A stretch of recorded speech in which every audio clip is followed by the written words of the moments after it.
এই 4 বছর মিথ্যা অপবাদ দিয়ে ইউসুফকে আমার কাছে রেখেছি। খোদা তাহলে আমাকে ক্ষমা করো, তোমরা আমাকে ক্ষমা করো।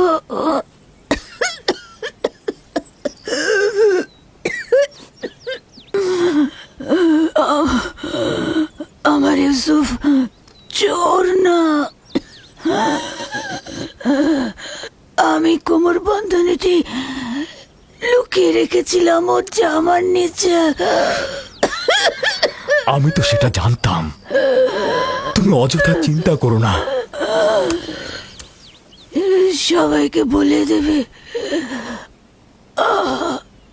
আমার ইউসুফ চোর ছিল না, কখনো না। এটা ভেবে তুমি কষ্ট পেও না। আমি একটু তোমার সঙ্গে একা কথা বলতে চাই।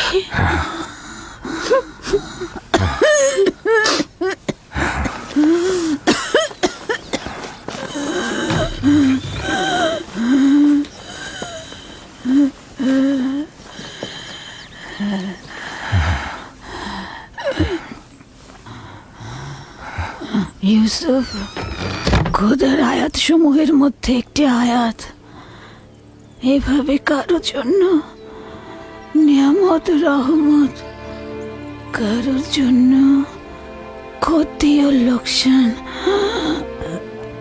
আমি পরশ্রী কাতরতা বিদ্বেষ দেখতে পাচ্ছি।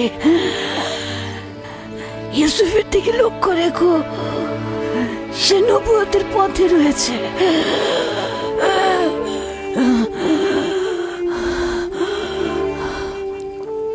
মুহূর্তের জন্য তাকে একা করো না, ক্ষণিকের জন্য তার প্রতি গাফেল হয়েও না।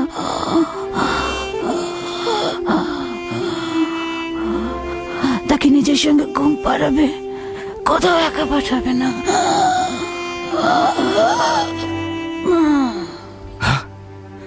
বোন, বোন আমার, তোমার সফর কল্যাণময় হোক, তোমার সফর কল্যাণময় হোক। আমার সালাম আমাদের পিতা ও মাতাকে পৌঁছে দিও। রাহেলকেও আমার সালাম দিও। আমাদের দাদা ইব্রাহিম নবীকেও আমার সালাম পৌঁছে দিও।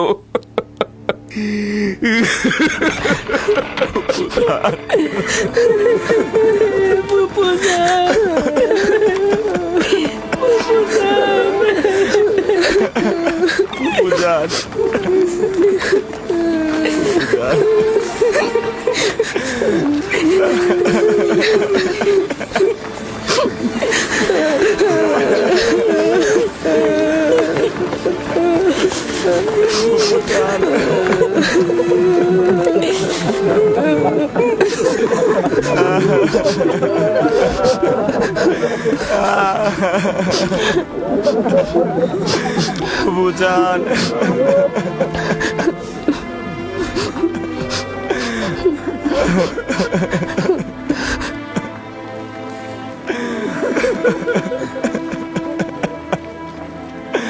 ফুপুজান,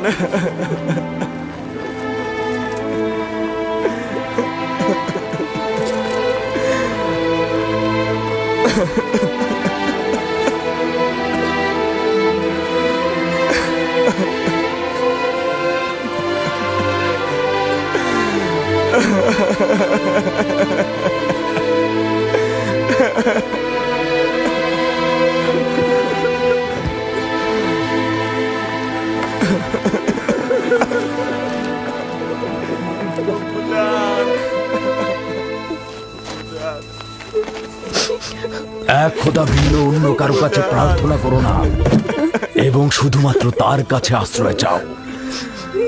যা কিছু চাও শুধু তার কাছে চাও। আর সকলেই অক্ষম, আর তিনি শক্তিশালী। সব ধরনের চাহিদা আর তোমাদের ভেতরের অন্তর্নিহিত অর্থ তার কাছে পরাভূত। একমাত্র প্রত্যক্ষদর্শী এবং সকল ক্ষেত্রে যার উপস্থিতি, তিনি হচ্ছেন উনি। যদি সঙ্গী চাও তাহলে তিনিই হচ্ছেন তোমাদের সঙ্গী, তোমাদের অভিভাবক। যদি সংরক্ষক ও প্রহরী চাও তাহলে তিনিই তোমাদের তত্ত্বাবধায়ক। যদি নিয়ামত দানকারী চাও তবে তিনি তোমাদের নিয়ামত দানকারী এবং পরওয়ারদিগার। এবং যদি উপদেশ ও নসিহত চাও তবে তিনি তোমাদের উপদেশ দাতা ও উত্তরাধিকারী। যা কিছুই মাখলুকাতের কাছে অন্বেষণ করো তার সবকিছুই একজনের কাছে রক্ষিত। আফসোস, খোদা ভিন্ন যদি অন্য কারো কাছে হস্ত উত্তোলন করো তাহলে অগণিত মাখলুকাত অপমানিত হবে। যদি কাল বা পরশু কেয়ামতের দিন খোদাবন্ধ ইনসাফ সহ জাহের হন তাহলে তো অসংখ্য পর্দা ছিন্ন ভিন্ন হয়ে যাবে যদি তিনি ইনসাফ সহকারে সৃষ্টির দিকে নজর দেন। যদি কেয়ামতের দিন খোদা তাআলা মজলুমের আর্তনাদ শোনেন তাহলে অসংখ্য গুনাহগার আমির ওমরা পাপী তাপী বন্দী হয়ে যাবে। অতএব আখিরাতের সফরের জন্য রসদ সঞ্চয় করো এবং কাল কেয়ামতের জন্য নিজেদের আমলকে সংশোধন করে নাও। ফায়েকের মতো সবাই সফরের জন্য প্রস্তুত হও, কেননা সকলকে এই পথেই যেতে হবে। চলো সবাই ফায়েকের আত্মার মাগফিরাত কামনা করে একসঙ্গে দোয়া করি। হে পরওয়ারদিগার, ফায়েকের রূহকে নেককার রূহদের সঙ্গে ও আপনার বন্ধুদের সঙ্গে পুনর